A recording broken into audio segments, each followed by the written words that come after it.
മലമ്പുഴയിലെ VSന്റെ ആയിരുന്ന സുരേഷ് അദ്ദേഹത്തെ മത്സരിപ്പിക്കാനുള്ള ഒരു നീക്കമുണ്ടെന്നാണ് പറയുന്നത്. എങ്ങനെയാണ്? കോൺഗ്രസ് സംസ്ഥാന നേതാക്കൾ സുരേഷുമായി സംസാരിച്ചു അദ്ദേഹം തന്നെ പറയുന്നുണ്ട്. ഇല്ല, കോൺഗ്രസിലെ ഈ അസംബ്ലി സ്ഥാനാർത്ഥികളെ നിശ്ചയിക്കുന്നത് ജില്ലാ കോൺഗ്രസ് കമ്മിറ്റിയല്ല.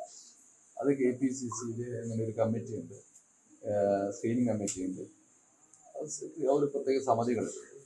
അവരാണ് ഓരോ നിയോജകമണ്ഡലം ഉചിതമായ സ്ഥാനാർത്ഥികളെ കണ്ടെത്തുകയും നിശ്ചയിക്കുകയും ചെയ്യുന്നു. KPCCയുടെ സമിതിയാണ്. പക്ഷെ അവർ അഭിപ്രായം ജില്ലാ കോൺഗ്രസ് കമ്മിറ്റി ചോദിക്കാറുണ്ട്. ചോദിക്കുമ്പോൾ അത് കൃത്യമായിട്ടുള്ള മറുപടി കൊടുക്കും. ഇത്തരത്തിലൊരു അഭിപ്രായം ചോദിച്ചിരുന്നു? അങ്ങനെയല്ല, ഇല്ല, ചോദിച്ചിട്ടില്ല. പക്ഷെ ഒരു കാര്യമുണ്ട്, ഓരോ അസംബ്ലികളിലും അവർ തീരുമാനിക്കും. അവർക്ക് എല്ലാ സംവിധാനം പാർട്ടിയിലുണ്ട്. ആ പാർട്ടിയുടെ സംവിധാനം ഉപയോഗിച്ച് ആരൊക്കെയാണ് വിജയസാധ്യത, ആരൊക്കെ, പിന്നെ ഓരോ ആളുകളും ഈ പാർട്ടിയിലേക്ക് വരാൻ താല്പര്യം പ്രകടിപ്പിക്കുന്നതിന്റെ ലക്ഷ്യം എന്ന് പറയുന്നത് വിജയിക്കാൻ UDF സാധ്യതയുള്ളത് കൊണ്ടാണ് ഞങ്ങൾ വരുന്നതെന്ന് പറയാൻ കാരണം. അപ്പൊ അതിനനുസരിച്ച് പാർട്ടി വ്യക്തമായിട്ടുള്ള ഒരു തീരുമാനം എടുക്കും. അത് അംഗീകരിച്ച് ജില്ലാ കോൺഗ്രസ് കമ്മിറ്റി നിർത്തി ആര് നിർത്തിയാലും അവർ നിർത്തിയാലും ആ പാർട്ടി ജയിക്കാൻ സാധ്യതയുള്ളവരെ നിർത്തുക, അവരെ വിജയിപ്പിക്കുക എന്നതാണ്. മലമ്പുഴയിൽ സുരേഷ് നല്ല സ്ഥാനാർത്ഥിയാണ്. മലമ്പുഴ പറഞ്ഞ ഞങ്ങളുടെ ഒരു മണ്ഡലം എന്ന് പറയുന്നത് ഇപ്പൊ സത്യത്തിൽ 2ാം സ്ഥാനത്താണ്. നേരത്തെ അസംബ്ലിയിൽ ഞങ്ങൾ 3ാം പൊസിഷനിൽ നിന്നാണ്. ഈ ലോക്കൽ ബോഡി ഇലക്ഷനിൽ CPM കഴിഞ്ഞ സെക്കൻഡ് പാർട്ടി കോൺഗ്രസ് ആണ്, UDF ആണ്. അപ്പൊ ആരാവട്ടെ പാർട്ടി കണ്ടെത്തിക്കാണ് ഉണ്ടെങ്കിൽ അത് 100% അത് മുന്നോട്ട് പോകും. അതാണ് പാർട്ടിയുടെ.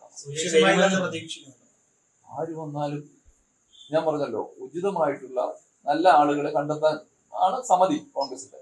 അവർ തീരുമാനിക്കും ആരാ ഫിറ്റ്. അവർ തീരുമാനിച്ച് ഇന്ന ആളാണെങ്കിൽ ആരെ വന്നാലും ഈ പാർട്ടിക്ക് ആള് വരുന്നത് സന്തോഷമുള്ളൂ. ആര് വന്നാലും തോന്നില്ല. ഞാൻ എന്തായാലും സമീപിച്ചിട്ടില്ല. പാർട്ടിക്കാര് അവർ KPCC നേതൃത്വത്തിൽ സമിതിയൊക്കെ ഉണ്ട്. അവർ കണ്ടെത്തി ഇന്ന ആളെ തീരുമാനിച്ചാൽ ഉറപ്പായിട്ട് അത് സുരേഷ് വരികയാണെങ്കിൽ സ്വീകരിക്കും.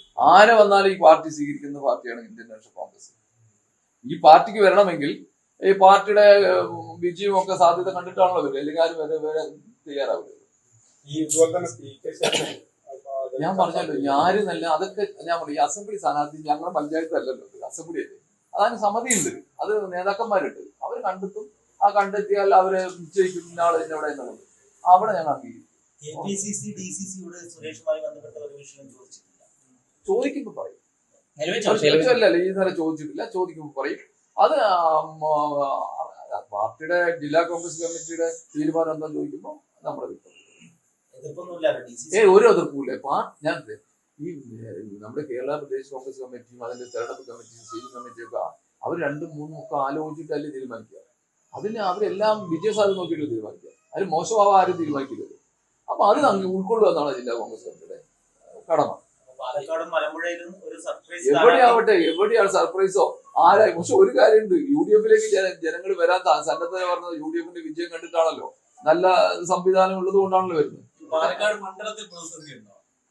ഇവിടെ എവിടെയും പ്രതിസന്ധി ഇല്ല. എത്രയോ ആളുകൾ ഞങ്ങൾ സ്ഥാനാർത്ഥികളുടെ എണ്ണം കൂടുതലേ ഉള്ളൂ. ഇത് പ്രതിസന്ധി എന്താണെങ്കിലും പഞ്ചായത്ത് അസംബ്ലി സ്ഥാനാർത്ഥി നിശ്ചയിക്കുന്നത് കമ്മിറ്റി KPCC ആണ്. അത് ഞങ്ങൾക്ക് റോഡില്ല എന്ന് പറഞ്ഞല്ലോ. ആ ചോദിക്കുമ്പോ പാർട്ടി ജില്ലാ കോൺഗ്രസ് കമ്മിറ്റിയുടെ ബാധ്യതയുണ്ടെന്നോ ഞങ്ങളുടെ ചോദിക്കുക എന്നുള്ളത് ഞങ്ങളുടെ പറയാന്നുള്ളത് അത് നമുക്ക് സ്വാഭാവികമായി ഉണ്ടാകും. സുരേഷ് അഥവാ കോൺഗ്രസിലേക്ക് എത്തി മലമ്പുഴ മത്സരിക്കാൻ ഒരുങ്ങിയാൽ തന്നെ അവിടെയുള്ള നേതാക്കൾ പ്രവർത്തകർ അവർക്ക് വലിയൊരു അതിർത്തി ഉണ്ടാകാൻ സാധ്യതയില്ല. നമ്മളെ പാർട്ടി തീരുമാനിച്ച ഒരു അതിർത്തി ഉണ്ടാവില്ല, അത് ഉൾക്കൊള്ളുകയുള്ളൂ. അതാണ് പാർട്ടി പ്രവർത്തകന്റെ കടമ. അദ്ദേഹം കോൺഗ്രസിൽ ചേരില്ലെന്ന് പറയുന്നുണ്ട്, പക്ഷെ മത്സരിക്കാൻ സമ്മതമല്ല എന്ന് അറിയിച്ചിട്ടില്ല എന്നാണ് പറയുന്നത്. അതെനിക്കറിയില്ല. അല്ല, എന്നോട് എന്താ പറഞ്ഞാൽ എനിക്ക് പറയാൻ പറ്റുള്ളൂ. അങ്ങനെ ബന്ധപ്പെട്ടിട്ടുണ്ടെങ്കിൽ അവിടുത്തെ അവർ പറഞ്ഞിട്ടുണ്ടാവും, അതിന് മറുപടി അവർ കൊടുത്തിട്ടുണ്ടാവും. അദ്ദേഹം VSന്റെ ഒപ്പം പതിറ്റാണ്ടുകൾ മലമ്പുഴയിൽ ഉണ്ടായിരുന്ന വ്യക്തിയാണ്. അദ്ദേഹം മത്സരിക്കുകയാണെങ്കിൽ, സുരേഷ് മത്സരിക്കുകയാണെങ്കിൽ ഒരു സാധ്യത വരട്ടെ, നോക്കട്ടെ. അതാ വ്യക്തത വന്നിട്ട് ഞാൻ പറയാം. വ്യക്തത വന്നോട്ടെ. കൂടുതൽ വാർത്തകൾക്ക് News 18 Keralam YouTube channel subscribe ചെയ്യുക.